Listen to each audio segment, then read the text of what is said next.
Assalamualaikum warahmatullahi wabarakatuh. Kita lanjut materi ya tentang sorting. Sekarang kita akan gunakan algoritma select sensor di bahasa C++. Oke, kita mulai seperti biasa. Include, saya lupa hashtagnya. Stack include iostream. Ini salah ya, terbalik. Include stream. Saya pakai Yomanip juga ya, Yomanip. Oke, Yomanip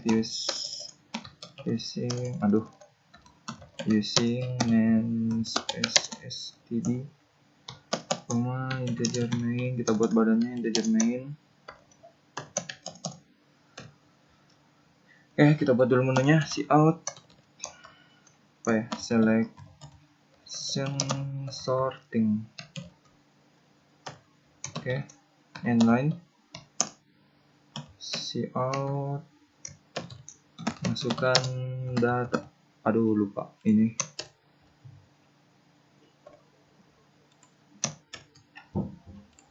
Masukkan banyak data.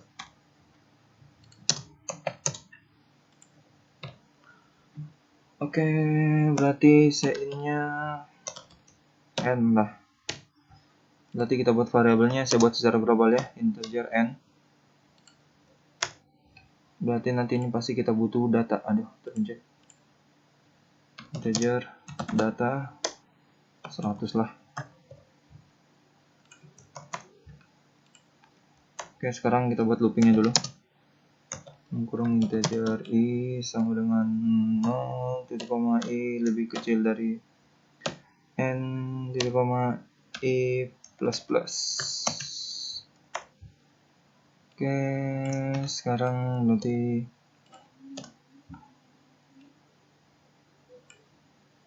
data ke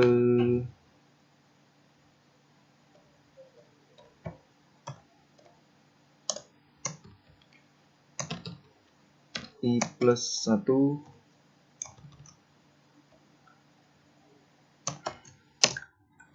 Oke, berarti sein data ke i.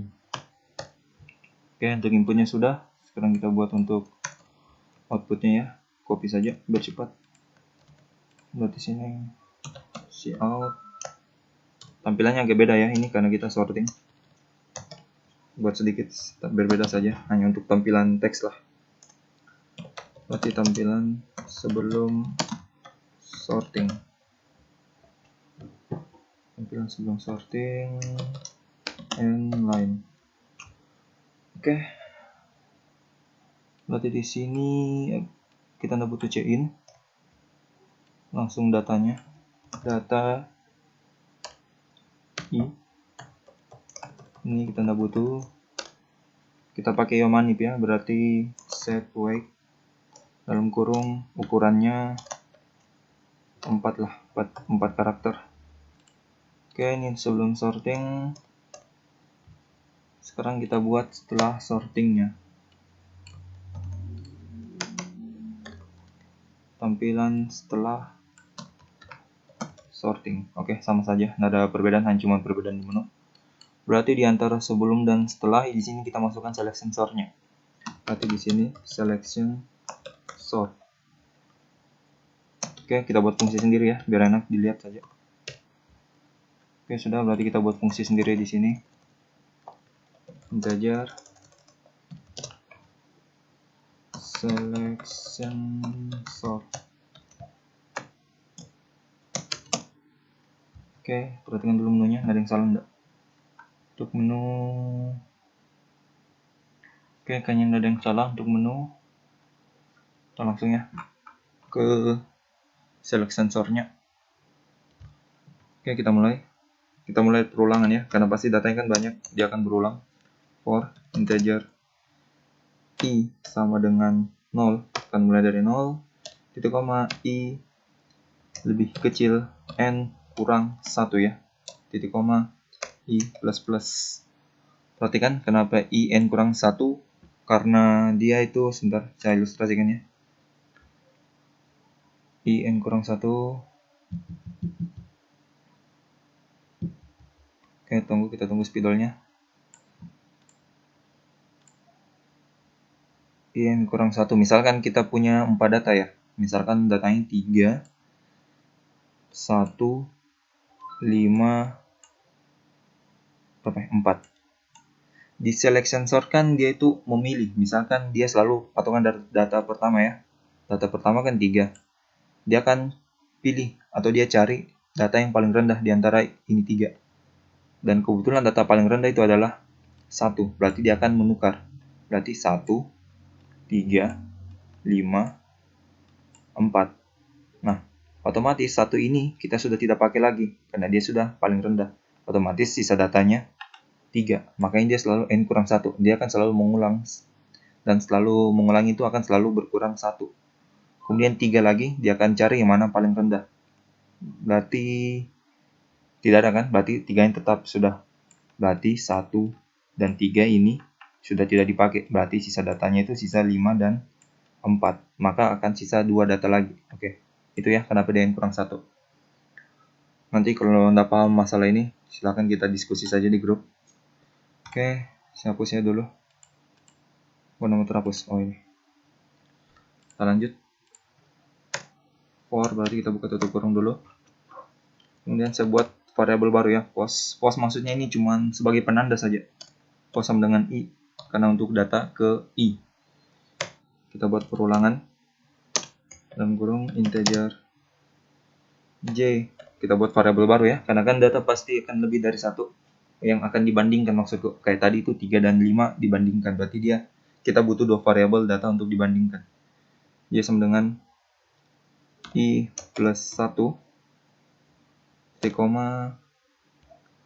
i lebih kecil dari, sorry bukan i, ini kita sudah berbicara aja, berarti j lebih kecil dari n titik koma j plus plus. Kenapa i tambah 1? Karena datanya kan selalu selalu bergerak ke kanan. Maksudnya data kenapa tambah 1? Karena i kan selalu mulai dari 0. Datanya kan selalu mulai dari 0. Kan datanya itu selalu bergerak ke data 1, ke data 2, ke data 3. Makanya dia i plus 1. Oke, sudah. Berarti ini buka kurung. Nah, di sini untuk penentuannya ya, apakah dia ascending atau descending. Ascending itu dari kecil ke besar, descending itu kebalikannya dari besar ke kecil. Berarti nilai, kenapa nilai? Data dalam kurung J lebih kecil. Berarti ini descending ya, karena dia lebih kecil dari data ke I. Atau data pos. Karena pos sama saja I. Oke. Buka kurung kurawal. Ini perhatikan yang kurung kurawalnya nanti, jangan sampai keliru. Kan ini banyak. Berarti pos sama dengan J. Tanda juga ya.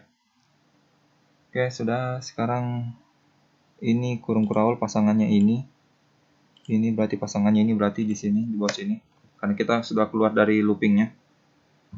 Sekarang jika dalam kurung pos tidak sama i, selain itu ya maksudnya, berarti kita butuh kondisi lagi, tampung atau tukar ya, terserah mau tukar atau tampung.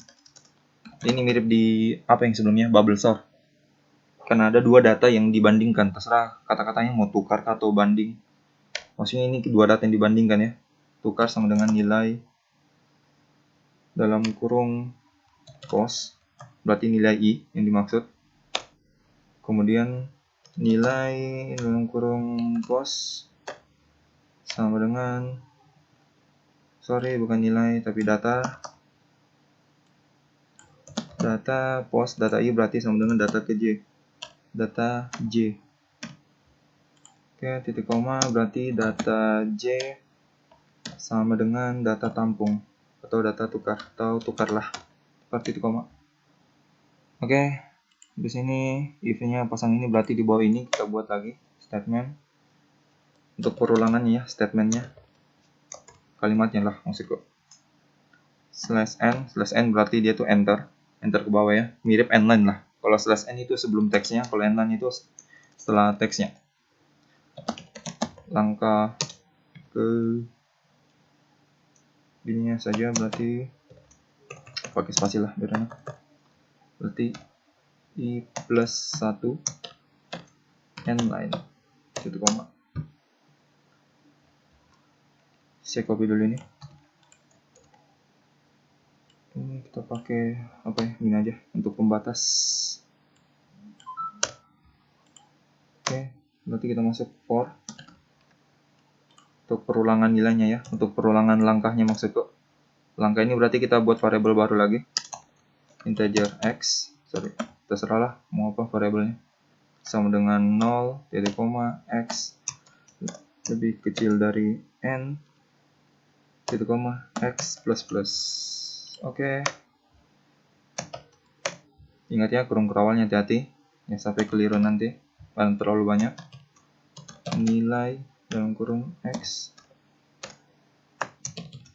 set wake dalam kurung 4. Oke, apa yang salah? Ini for sudah.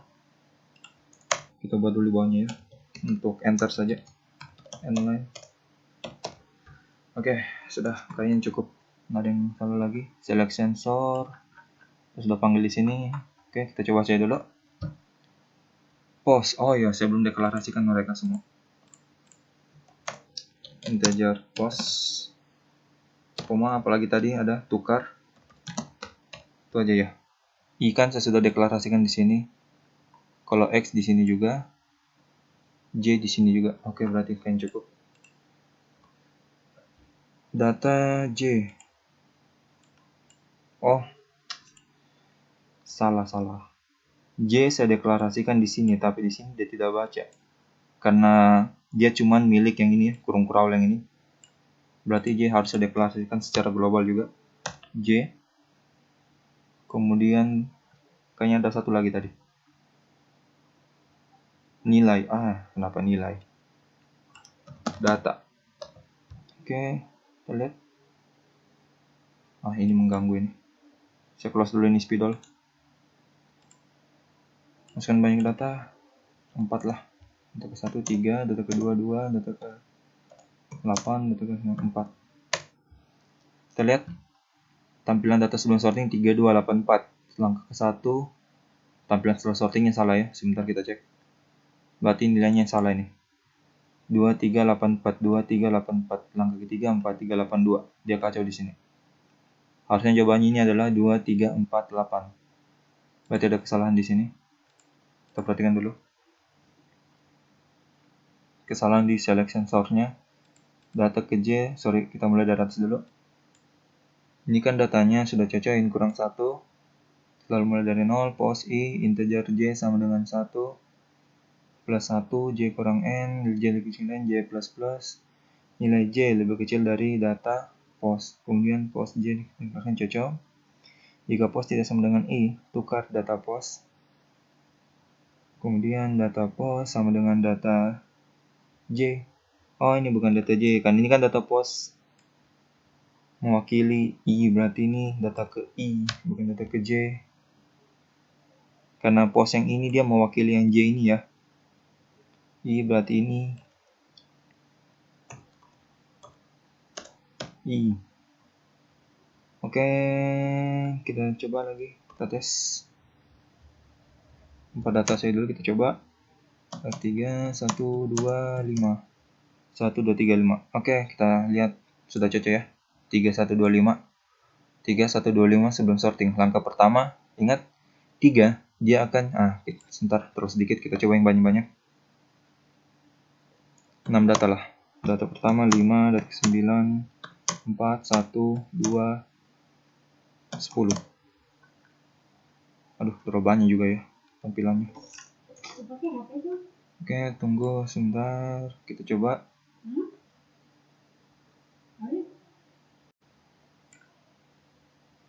Oke, ini dia datanya tadi, 594, 12, 10.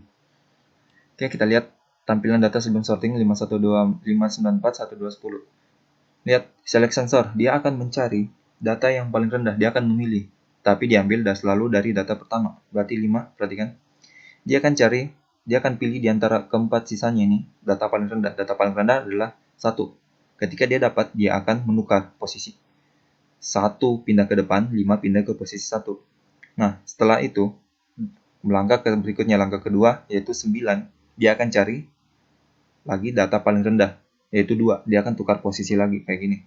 Nah, dan seterusnya ya. 4 ini karena dia sudah paling rendah, makanya dia tetap, 5 juga tetap, 9 tetap, 10 juga tetap, dan seterusnya, kayak gitu. Jadi itu dia selection sort, dia memilih ya. Beda dengan bubble. Bubble kan dia cek secara keseluruhan satu per satu. Oke, itu dia tadi video pembelajaran tentang selection sort ya. Jika ada yang ditanyakan nanti kita diskusi di grup chat saja. Ini tampilan secara keseluruhannya agak panjang sedikit. Tapi tidak apa-apa lah. Kalian bisa pelajari saja ini. Saya kasih rapat sedikit ya. Nanti kalian lihat. Aduh, kekecilannya. Pokoknya kayak gini lah tampilannya. Oke, sekian ya untuk video pembelajaran kali ini. Assalamualaikum warahmatullahi wabarakatuh.